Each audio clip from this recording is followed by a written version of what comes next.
Assalamu alaikum. Idan wannan shine farkon zuwanka wannan tasha ta muka daure ka danna mana subscribe da kuma alamar ƙararrawa don samun sababbin shirye-shiryenmu da zarar mun ɗora. Gwamna Godwin Obaseki ya maƙale a hanyarsa ta dawowa daga Sapele saboda lalacewar hanya bayan tafkar ruwan sama.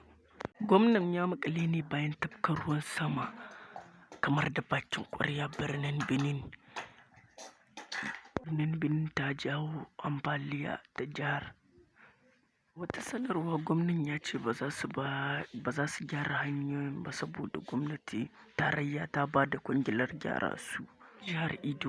Gwamnan jihar Edo Godwin Obaseki ya samu cikas yayin da ruwa ya malale ya hana shi hanyar wucewa, ya mamaye hanyar da za ya wuce.